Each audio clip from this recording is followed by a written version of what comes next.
మజ్లిస్ కి సీఎం దాసోహం, పాత బస్తీకి ఒక రూల్, ఇతర ప్రాంతాలకు మరో రూల్, కేంద్ర మంత్రి బండి సంజయ్ అంటా ఉన్నాడు.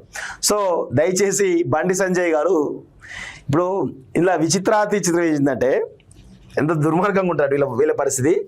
సో ఇప్పుడు కాంగ్రెస్ ఎంఐఎం ఒకటని ఎవరంటున్నారు?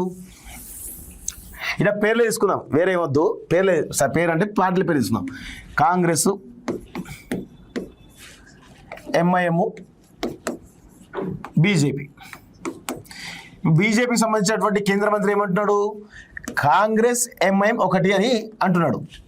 సో ఇక్కడ ప్రధానంగా చర్చ జరుగుతుంది, ఎంఐఎం బీజేపీ ఒకటే చర్చ జరుగుతోంది. ఇంకో విచిత్ర విషయం ఏంటంటే ఇప్పుడు ఈ ఆరోపణలు చేసిన వ్యక్తి ఎవరి మీద ఆరోపణ చేసినా వీళ్ళు ఒకటి, ఓకే కనబడుతుంది కదా. సో ఇప్పుడు ఎంఐఎం విషయానికి వద్దాం. ఈ దేశంలో అన్ని ప్రతిపక్ష పార్టీలపైన కాంగ్రెస్లో సోనియా గాంధీ, రాహుల్ గాంధీ మొదలు పెట్టుకుంటే అఖిలేష్ యాదవ్ కావచ్చు, పశ్చిమ బెంగాల్ మమతా బెనర్జీ కావచ్చు, శిబు సోరెన్ కావచ్చు, స్టాలిన్ కావచ్చు, నువ్వు నేమ్ ఎనీవన్, ఏ పేరని తీసుకోండి, అందరి మీద సిబిఐ కేసులు ఉంటాయి, ఈడీ కేసులు ఉంటాయి, లేకపోతే ఎన్ఐఏ కేసులు, లేకపోతే రకరకాల ఆరోపణలు ఉంటాయి వాళ్ళ మీద. ఇన్కమ్ ట్యాక్స్ రైట్స్ జరుగుతాయి, అన్ని జరుగుతాయి. నేనేమంటున్నాను, ఈ దేశంలో మీ ప్రధానమైనటువంటి బీజేపీకి ప్రధానమైన శత్రువు ఎంఐఎం కదా.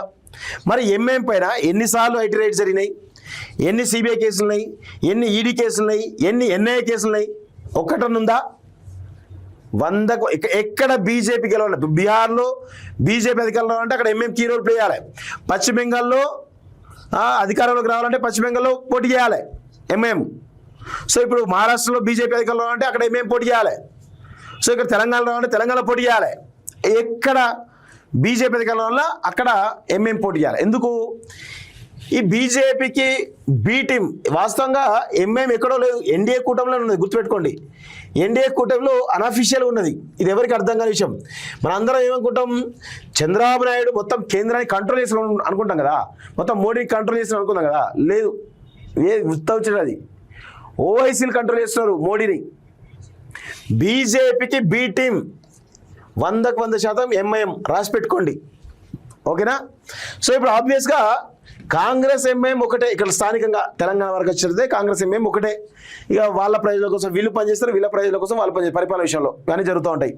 ఇక విచిత్రాలు ఇచ్చారు. ఇంకో మూడో విషయం ఏంటంటే, కాంగ్రెస్లో ఉన్నట్టు ఒక పెద్ద మనిషి, బీజేపీలో ఉన్న ఒక పెద్ద మనిషి, ఇద్దరు కలిసి తెలంగాణలో మూకుమ్మడి పాలిటిక్స్ చేస్తూ ఉన్నారు. ఎందుకు? ఇప్పుడు కాంగ్రెస్ పార్టీ జూబ్లీహిల్స్లో గెలవాలి. అక్కడ ముస్లిం ఓటు బ్యాంకు బీఆర్ఎస్ పార్టీకి షిఫ్ట్ అవుతా ఉంది. ముస్లిం ఓటు బ్యాంకు బీఆర్ఎస్ పార్టీకి షిఫ్ట్ అవుతా ఉంది. సో అక్కడ గెలవదు కాబట్టి ఇమీడియట్గా బీజేపీ నుంచి ఒక అతను ఇమీడియట్గా ఈ జూబ్లీస్కి వచ్చి మొలదారం ఉన్నాడే హిందువు అని చెప్పేసి ముస్లిం రెచ్చగొట్టాడు. ఇమీడియట్గా ముస్లిం ఏం చేశారు, అమ్మాయి రెచ్చగొట్టి ఈడేద్రబాయ్ అని చెప్పేసి ఇమీడియట్గా మనం కాంగ్రెస్ గెలిపి చెప్పి కాంగ్రెస్ గెలిపించేశారు. ఇది జరుగుతున్న విషయం. సో అదేవిధంగా కాంగ్రెస్ పార్టీలో ఈ పెద్ద మనిషికి కొన్ని కేంద్రం నుంచి అవసరాలు కావాలి, డీజీపీ నియామకం కావచ్చు, లేకపోతే రకరకాల విషయాలు కావచ్చు, ఇవన్నీ కావాలి. కాబట్టి ఏం జరుగుతుంది అక్కడ, ఆయన ప్రయోజనాలు ఈయన నెరవేర్స్తాడు, ఈయన ప్రయోజనం ఆయన నెరవేర్స్తాడు, ఆయన ప్రయోజనం ఈయన నెరవేర్స్తాడు. ఇంకొక విషయం ఏంది, బీజేపీలో ఉండే ఈ పెద్ద మనిషి ఒక ఎవరైతే తన మీద మీడియాలో కానీ రకరకాల వేదికల మీద ప్రచారం చేస్తున్నారో వాళ్ళ పైన దాడులు చేపిస్తారు. ఈ పెద్ద మనిషి దాడులు చేపిస్తే కనీసం ఒక కేసు కానివ్వకుండా కాంగ్రెస్ పెద్ద మనిషి చూస్తాడు. జరిగిన చాలా విషయాల్లో ఇలా.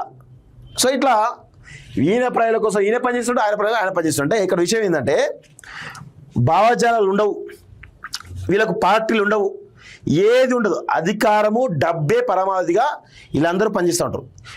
ఇప్పుడు బండి సంజయ్ ఏమంటున్నాడు, బీజేపీ ఎంఐ ఒకటి అంటున్నాడు, మజ్లిస్కు సీఎం దాసోహం అంటున్నాడు. నేనేమంటున్నాను, నువ్వు రేవంత్ రెడ్డి దాసోహం ఏమంటున్నాం.